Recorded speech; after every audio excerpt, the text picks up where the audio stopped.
Assalamualaikum warahmatullahi wabarakatuh. Perkenalkan, nama saya Alkaf Kemal, NIT 2441052 dari kelas Nautika 2B.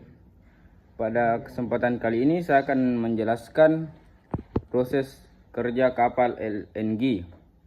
Kapal pengangkut LNG juga dikenal sebagai kapal pengangkut gas alam cair. Ini adalah jenis kapal yang dirancang untuk mengangkut gas alam jarak jauh di seluruh dunia. Gas alam adalah sumber energi bahan bakar fosil yang dapat ditemukan di bawah permukaan bumi. Ketika gas ini didinginkan hingga 1062 Celcius, gas tersebut menjadi cair dan volumenya berkurang sekitar 600 kali lipat. Proses ini disebut pencairan. Jadi, jika kapal ini harus membawa volume gas ini dalam keadaan gasnya, tangki penahanannya akan sebesar ini. LNG tidak berwarna biru seperti dalam animasi ini. Kenyataannya kapal ini tidak berwarna. Kapal pengangkut LNG bukanlah kapal kecil. Kapal pengangkut ini bisa lebih panjang dari kapal induk. Hari ini kita akan membahas dua jenis desain paling populer di industri ini, tipe Moss dan tipe membran. Dan satu lagi, tipe yang sangat canggih tetapi tidak banyak digunakan. Pertama, mari kita lihat ikhtisar tata letak kapal. Ini adalah tangki bahan bakar ruang mesin. Kapal pengangkut LNG modern memiliki sistem bahan bakar ganda, di mana mereka menggunakan penyimpanan bahan bakar cair di tangki ini untuk menyalakan mesin, atau mereka juga dapat menggunakan gas buang untuk tangki kargo mist. Tangki oli pelumas, tangki oli gas. Tangki-tangki ini untuk air tawar, air suling, dan air umpan. Di sekitar aula adalah tangki penyimbang air, tempat pompa kapal menangkap air di dalam tangki ini untuk menjaga kapal tetap stabil saat kargo tidak dimuat. Ruang apapun di antara tangki adalah bendungan cover yang mencegah cairan bocor ke tangki lain.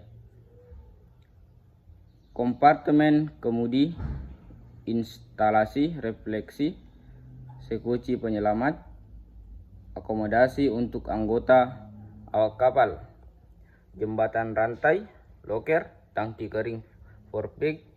Tidak semua kapal pengangkut LNG memiliki desain yang sama persis. Ini hanyalah satu contoh. Jenis MO dapat dengan mudah dikenali dari tangki bulatnya. Semua jenis kapal pengangkut LNG diharuskan memiliki lubang ganda. Ini adalah lubang luar dan ini adalah aula dalam. Ruang di antaranya adalah tangki penyeimbang air. Desain aula ganda membantu melindungi tangki dan kargo di dalamnya jika terjadi tabrakan. Pada tipe Moss, tangki bulat bersifat independen.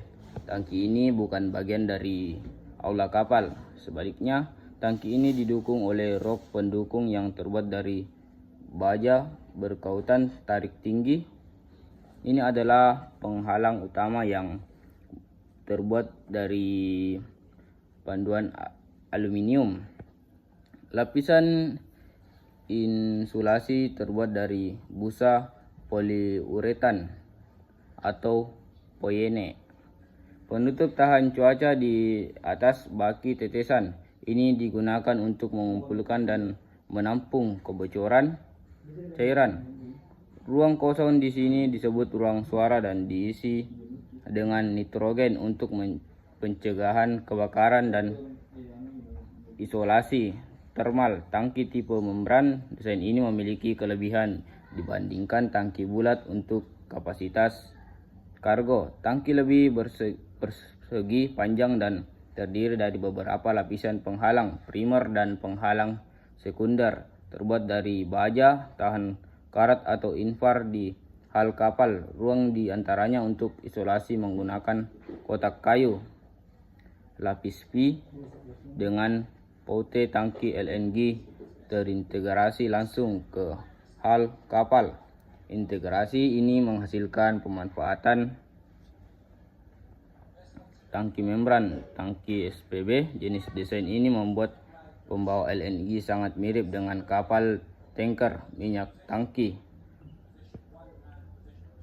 Kargo berada di dalam aula, tetapi tangki independen. Mereka bukan bagian dari hal kapal. Tangki SPB membagi tangki menjadi 4 ruang menggunakan sekat ketat dan sekat swas. Tangki dibangun dengan GS untuk ketahanan terhadap seyatan. Desain ini lebih maju daripada tipe massa membran, tetapi tidak terlalu populer karena tingginya biaya konstruksi dan rendahnya permintaan oleh operator kapal. Ada lebih banyak desain LM seperti tipe C, silinder oleh tangki kargo, LO dan TR, tetapi itu juga tidak banyak bahasa Indonesia digunakan dalam industri. Mari kita lihat bagaimana LNG dimuat ke dalam tangki. Ini adalah kolom tengah. Di dalam kolom ada sifar jalur pengisian, jalur pembuangan, jalur penyemprotan. Ada pompa di bagian bawah, jalur pembuangan dan jalur penyemprotan. LNG dimuat ke dalam tangki menggunakan jalur pengisian ini. Namun LNG tidak bisa langsung dimuat. Sebelum memuat LNG, mungkin ada udara lembab di dalam tangki. Udara lembab mengandung air dan akan membentuk es. Untuk menghindari hal ini perlu dipindahkan oleh udara kering. Ini adalah pabrik gas kering dan iner udara kering dimasukkan ke bagian bawah tangki melalui jalur pengisian udara lembab, jalur ke atmosfer melalui ventilasi tiang. Semua udara secara umum perlu dibersihkan dari sistem mereka untuk mencegah pembentukan seperti karbon dioksida, dan perlu diganti dengan uap LG hangat menggunakan semprotan noles. Uap LG lebih ringan pengisian dan kemudian dibuang keluar melalui ventilasi tiang. Sekarang kargo T telah bahasa Indonesia, hanya uap LG dan tidak ada campuran lain. Tangki kargo perlu didinginkan sebelum pemuatan untuk menghindari tekanan thermal. Nozzle menyemprot LM dingin untuk mendinginkan tangki. Kecepatan pendinginan yang lebih aman, lebih rendah hingga 9 Celcius per jam. Hingga wilayah ekuator mencapai setidaknya 115 Celcius. Sekarang LNG dapat masuk melalui jalur pengisian penyemprotan LNG berlanjut. Jika diperlukan, LNG tidak akan terisi penuh di dalam tangki aman. Untuk memiliki ruang tersisa untuk uap dan tekanan selama pelayaran panas internal yang melewati isolasi tangki penyebab LNG mendidih. Ini disebut rawa untuk mencegah rawa pembangunan terlalu banyak. Mungkin itu saja penjelasan tentang proses kapal LNG. Sekian, Assalamualaikum warahmatullahi wabarakatuh.